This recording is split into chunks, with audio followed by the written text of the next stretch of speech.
amigos. Meu nome é Deusa Nogueira, faço parte do Centro Espírita Fraternal Teresa d'Ávila. Estamos hoje juntinhos para mais um encontro com o Evangelho de Jesus. Antes de começarmos o nosso estudo, vamos fazer uma prece.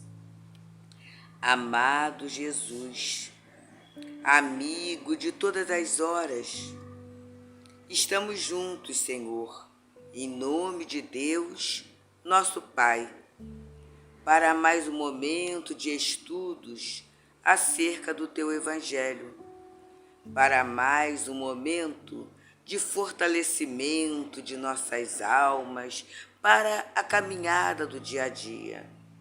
E nós rogamos então, Senhor, que possamos todos nós nos sentirmos abençoados pelo Teu carinho, nos sentirmos iluminados por este amor de Deus.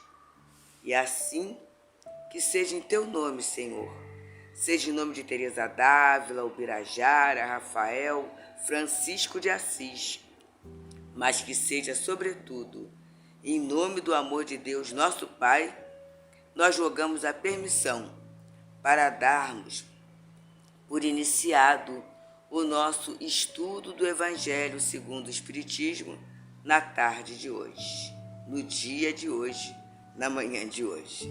Graças a Deus. Bem, amigos, estamos nós então para mais um estudo. Estamos dando continuidade ao capítulo 13 do Evangelho segundo o Espiritismo, que nos diz: não saiba a vossa mão esquerda o que dá a vossa mão direita. E estamos no item 8, que na verdade é a continuidade do item 7, que na semana passada a nossa Maiara comentou. Mas eu vou pegar o dito bíblico só para a gente ter um gancho para a nossa conversa.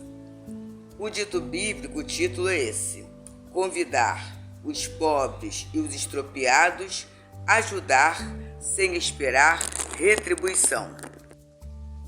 E há uma anotação em Lucas, no capítulo 14, versículos de 12 a 15.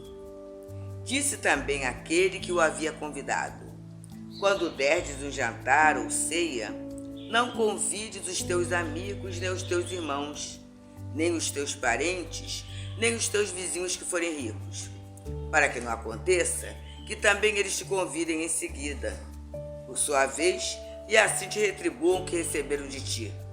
Mas, quando derdes o festim, convida os pobres e os estropiados, os coxos e os cegos, e ficarás feliz por eles não terem meio de te retribuir, porque isso te será retribuído na ressurreição dos justos. Um daqueles que estavam à mesa, tendo ouvido estas palavras, disse-lhe: feliz daquele que comer do pão do reino de Deus. E aí Kardec vai fazendo um comentário acerca desta lição que parece até um pouco de exclusão mesmo, né? Porque se eu tenho amigos ricos, eu não posso conviver, não posso trazer esses amigos ricos.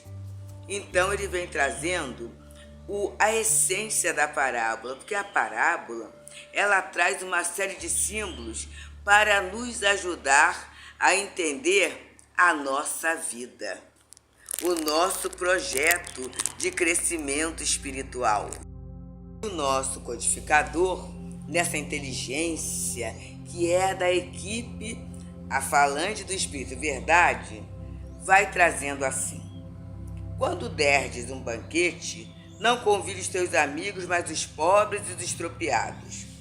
Essas palavras, ditas por Jesus, absurdas se as considerarmos ao pé da letra, são sublimes se lhes procurarmos a essência. Jesus não pôde ter querido dizer que, em lugar dos amigos, ele deveria reunir à sua mesa os mendigos da rua. Sua linguagem era quase sempre figurada, e os homens incapazes de compreender os delicados matizes do pensamento. Então, vamos começar a pensar um pouquinho. O que é que eu tenho que fazer para apreender os delicados matizes do pensamento de Jesus. É me despir, meus amigos, das ideias preconcebidas. Na verdade, há um grande caminho da humildade. Eu saí daquela posição que é só do meu jeito, é o meu modo de pensar, que é o perfeito para o mundo e até para a minha vida. Mas, como diz Leon Denis, transitar no pensamento do outro. Isto é humildade. Perceber como o outro pensa, como o outro sente, como o outro se comporta. E Jesus, ele traz para a gente uma nova forma de viver, uma nova forma de sentir. Ele traz para a gente a possibilidade de nos sentirmos e nos comportarmos verdadeiramente como filhos legítimos de Deus que nós somos.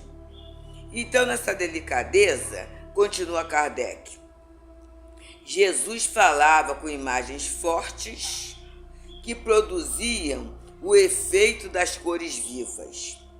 O verdadeiro sentido do seu pensamento se revela nestas palavras. Aí Kardec vai tirar a essência da lição e ele coloca até entre aspas: e ficarás feliz por eles não terem meios de te retribuir. O que significa que não se deve fazer o bem tendo em vista a retribuição, mas apenas o prazer de fazê-lo. E aqui nós já temos uma lição muito boa, que é a questão dessa expectativa de retribuição na nossa vida.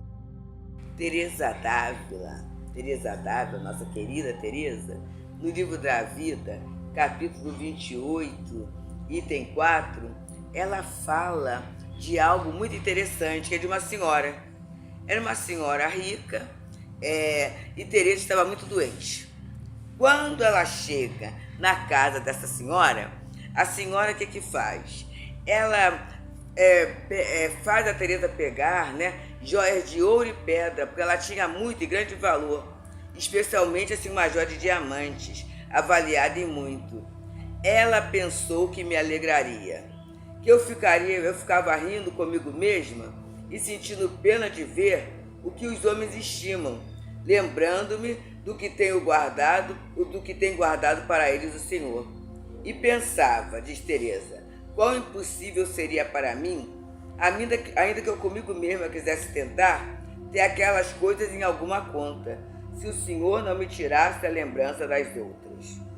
Então, gente, observemos aqui, nesse momento, aquela senhora, ela quis oferecer a Teresa d'Ávila o que ela possuía, a abundância do que ela possuía, que era a riqueza. E a Teresa reconhece que ela era uma dama que tinha uma grande caridade. E qual era a caridade naquele momento? Era querer distrair aquela pessoa que estava sofrendo. Isto é uma caridade, Visitar os doentes, amparar os doentes, trazer uma nota de alegria, isso é caridade. Só que Teresa d'Ávila, ela já possuía em grande conta, já tinha sensibilidade para entender aquilo que o Senhor promove na vida de cada um de nós.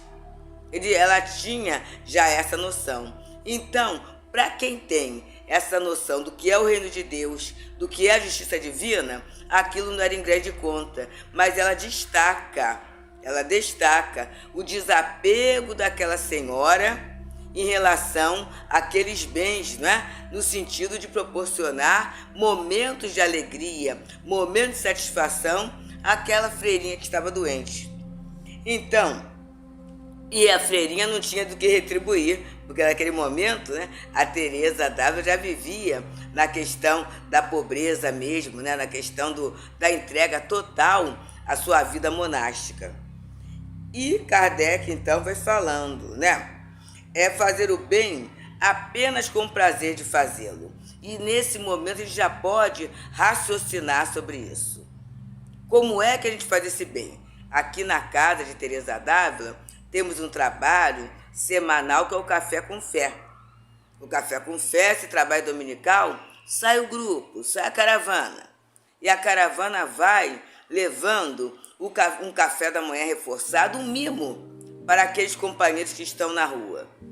É claro, meus amigos, que aqueles companheiros que estão em situação de rua não têm essa condição de retribuir. Muitas vezes até nenhum muito obrigado, isso é feito, mas a expectativa não é essa. E o grupo vai com uma alegria. 7 horas, 7h15, 7h30 da manhã, o grupo está chegando para trabalhar, para montar os kits, né? O pãozinho, o sanduíche que é feito, o bolo que é colocado, e aquilo, a água, o refrigerante geladinho, tudo é feito com gosto, com uma alegria muito grande. E aí, naquele momento, qual é o festim? Qual é o banquete? É o banquete da alegria, da fraternidade. Sai-se daqui com uma oração antes. É uma forma de impregnar aquele alimento desse amor, pedindo até que ele possa se transformar num remédio. Então, Kardec fala, para fazer uma comparação mais impressionante, Jesus diz: convida os pobres para o teu banquete, porque sabes que eles não te poderão dar nada em retribuição. E por banquete é preciso entender não a refeição propriamente dita, mas a participação na fartura de que desfrutas. E também na nossa casa, nós temos o hábito, principalmente na oração na reunião de domingo, de ao final da reunião nos abraçarmos, desejarmos, naquela expressão de Francisco, paz e bem, independente de eu conhecer ou não, exercitar. Porque assistimos uma reunião, recebemos tanto, que tal a gente trocar fluidicamente com aqueles irmãos que ali estão? Então é esse compartilhamento que nós somos convidados como cristãos a fazê-lo. E continua Kardec falando: entretanto, essas palavras também podem ser aplicadas num sentido mais literal. Quantas pessoas só convidam para a sua mesa aqueles que, como dizem, podem honrá-las, ou por sua vez, convidá-las. Outros, ao contrário, encontram satisfação em receber aqueles seus parentes ou amigos que são menos felizes. Ora, quem é que não os tem entre os seus? Isso é a forma de, muitas vezes, prestar-lhes discretamente um grande serviço. Esses, sem irem buscar os cegos e os estropiados, praticam o que diz a máxima de Jesus, se o fazem por benevolência, sem ostentação, e se sabem dissimular o benefício com uma sincera cordialidade. E Paulo de Tarso aos Gálatas, ele fala assim: cuidemos dos domésticos da fé.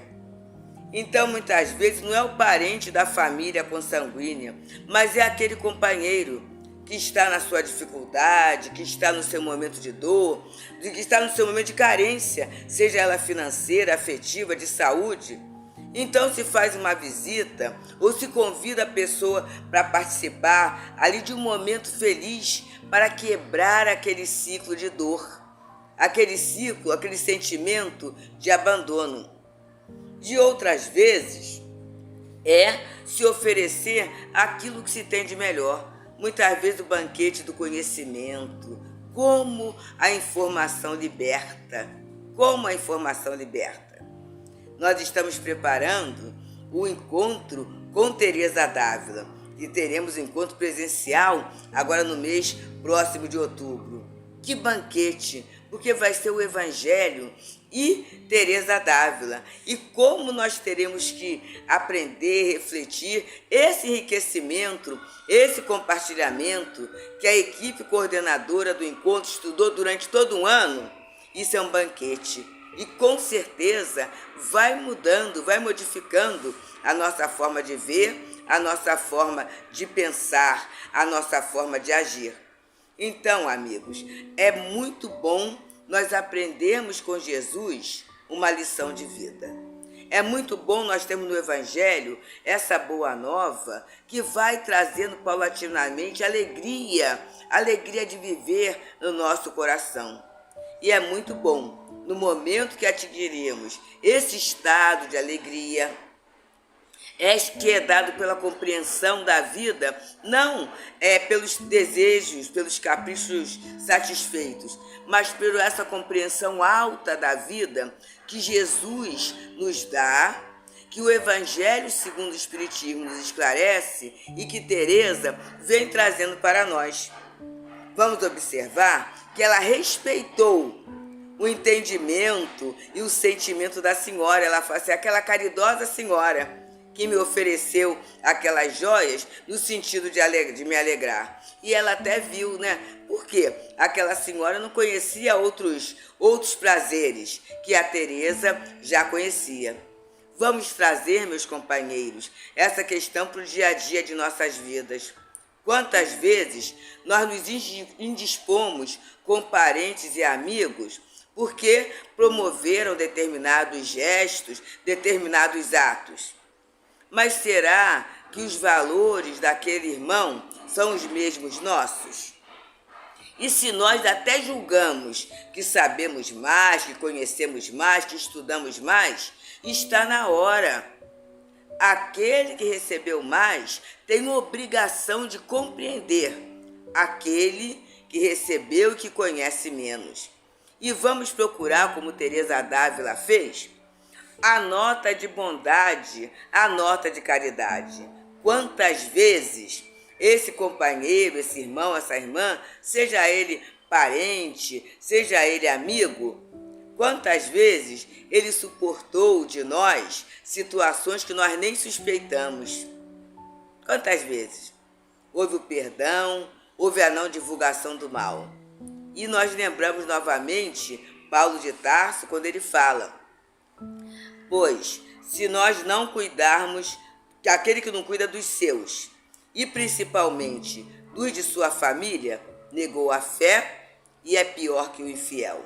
Que a gente possa ter um profundo cuidado um com os outros e que nós possamos compartilhar os banquetes da esperança, os banquetes da paz, os banquetes da prece, os banquetes do trabalho, com aqueles, né, que passam e que a misericórdia divina permite que fiquem no nosso caminho, no nosso viver.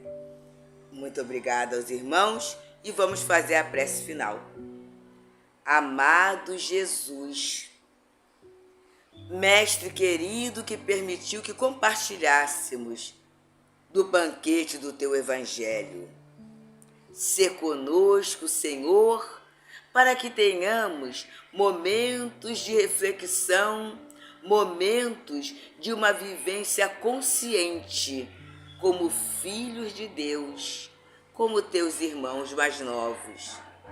E assim, amado Jesus, nós rogamos que seja em Teu nome, seja em nome de Teresa d'Ávila, Ubirajara, Rafael, Francisco de Assis, mas que seja, sobretudo, em nome do amor de Deus, nosso Pai, que nós rogamos a permissão para darmos por encerrado este pequeno estudo do Teu Evangelho no dia de hoje. Graças a Deus.